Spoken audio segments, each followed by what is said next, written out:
A record shattered at the Italian Open. 50 million eyes watching worldwide. But the real battle wasn't on the court. It was in the boardrooms where sponsors clashed, contracts trembled, and the tennis world's power structure fractured in real time. One teenage tennis sensation just ignited the biggest sponsorship warfare the sport has ever witnessed. The number one player? Publicly stunned. The brands? Fighting tooth and nail. And the fallout?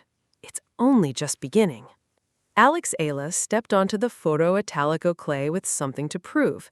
At just 19, she wasn't supposed to be here, not really. The predictions favored the established names, the seeded players with years of Rome experience under their belts. But Eala had other plans. Her journey to this moment was unconventional.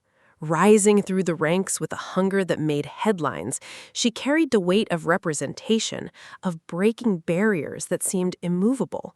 Every ace served, every rally won, added fuel to a narrative that transcended tennis itself. She wasn't just playing, she was rewriting expectations. The sponsors noticed. Of course they did. Nike had already locked in deals with the traditional heavyweights. Adidas was comfortable with their roster. But here came this emerging force, this unstoppable momentum that no algorithm predicted correctly. Scouts reported what they saw.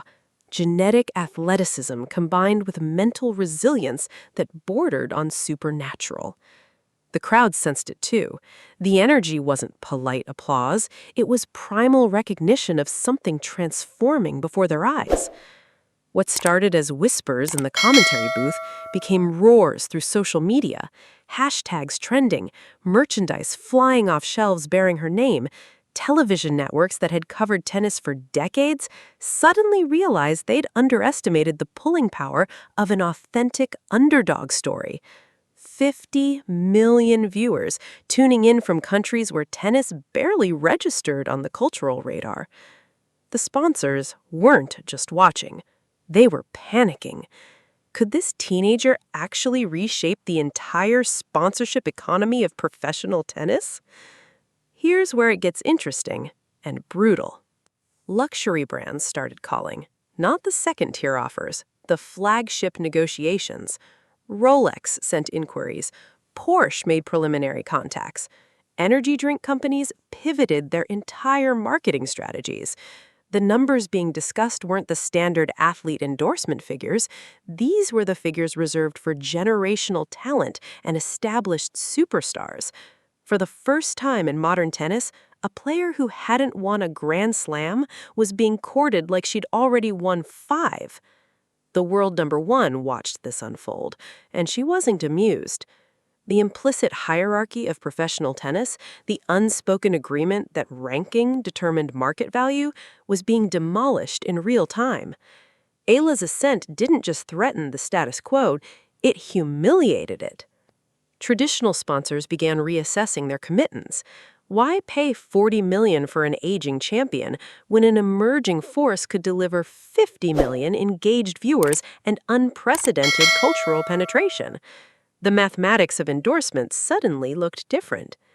Media outlets reported boardroom conflicts that rarely see daylight, brand executives arguing over whether to abandon long-term relationships for explosive short-term growth, legal teams reviewing contracts for escape clauses that might never have seemed necessary before. The tennis establishment, players, agents, tournament directors suddenly faced an uncomfortable truth. The rules they'd written no longer applied. This wasn't just athlete sponsorship. This was disruption. The world number one was losing her grip, and she knew exactly who to blame. The narrative split in two. On one side, the romanticized story of youth defeating complacency. Social media flooded with support. Peace thinking analyzed how Eala represented everything modern tennis needed: accessibility, authenticity, genuine emotion unfiltered by corporate handlers. Fans felt they owned part of her story. On the opposing side, resentment from players who'd spent 15 years building their brands, who honored the system, who played by rules but now seemed arbitrary and unjust. The established world number one gave interviews hinting at unfairness, suggesting that sponsorship should reward longevity and achievement, not viral moments and demographic appeal. The public took sides immediately. Opinion became tribal. News outlets manufactured controversy because controversy drives engagement. Eala's family faced unexpected scrutiny, her training methods questioned, her mental stability speculated about by commentators who'd never met her. Tennis Twitter became a war zone. Retired players weighed in. Current players divided into factions. Coaches leaked anonymous comments to journalists. The sport's governing body stayed silent, unsure how to govern a phenomenon that defied precedent. Meanwhile, the sponsorship battles intensified.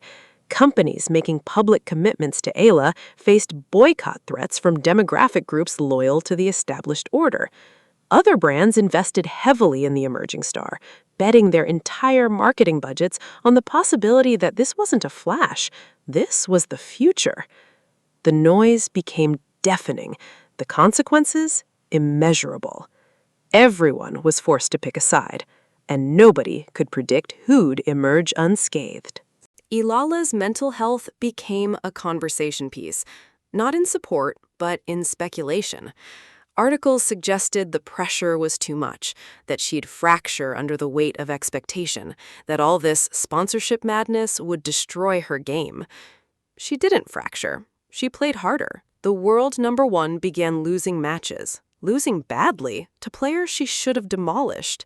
The gap between her ranking and her actual performance became embarrassingly visible. Sponsorship managers watched their investments hemorrhage value. Some brands quietly pivoted, shifting resources to younger talent with cleaner narratives. Tournament directors faced rebellion. Players demanded clarity on how sponsorship opportunities would be distributed. Federations held emergency meetings. The ATP and WTA released statements emphasizing merit-based opportunity. Statements that rang hollow because everyone knew the new rules were being written in real time, and nobody actually controlled the pen. The sponsorship war didn't have winners. It had casualties. Some brands got burned. Others profited enormously. The established order fractured. The tennis hierarchy was forced to reorganize around principles that nobody had explicitly chosen, but everyone now had to accept. Younger players suddenly believed they weren't trapped in decades-long grinds toward relevance. That explosiveness and authenticity had market value equal to pedigree. The sport would never feel quite the same. But was Eala the winner in all of this? Or had she been consumed by forces way beyond her control? When the dust finally settled, the reality became clear. Eala hadn't orchestrated any of this. She'd simply played tennis with exceptional skill and undeniable charisma. The sponsors, the boardrooms, the wars, those belonged to corporate entities fighting over territory and profit margins. She was the spark, but the fire was built by greed and fear and the eternal human hunger for novelty. In interviews months later, Eala spoke carefully. She acknowledged the chaos, but refused to accept responsibility for it. She was just playing the game she loved. Everything else, that wasn't her doing. The world number one eventually adapted, released statements about mentorship and evolution, made strategic sponsorship choices that repositioned her as a veteran guide for the next generation. Intelligent pivot. It worked. Her market recovered, though not to previous levels. But the sponsorship landscape had been fundamentally altered. Brands now took unknown players seriously. They calculated viral potential alongside ranking points. They understood that tennis fans in emerging markets, markets worth billions, cared about authenticity more than pedigree. Eala's Rome run hadn't just broken a record. It had demolished the invisible contract that governed professional tennis sponsorship for 3 decades. And once destroyed, it couldn't be rebuilt in the original image. This wasn't just about one player anymore. This was about who gets to define the future. What started on Italian clay rippled through every corner of professional athletics. Brands learned that sponsorship algorithms were broken and needed recalibration.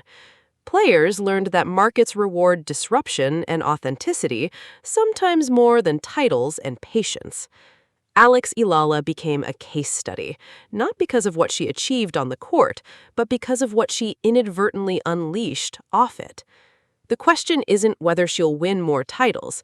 The question is whether the sport can ever truly return to how it operated before her Rome run triggered the sponsorship war that changed everything. Do you think the establishment overreacted, or was this revolution necessary? If this story left you thinking, smash that subscribe button for more deep dives into tennis's greatest controversies, rivalries, and game-changing moments. Turn on notifications because the next controversy is always closer than you think.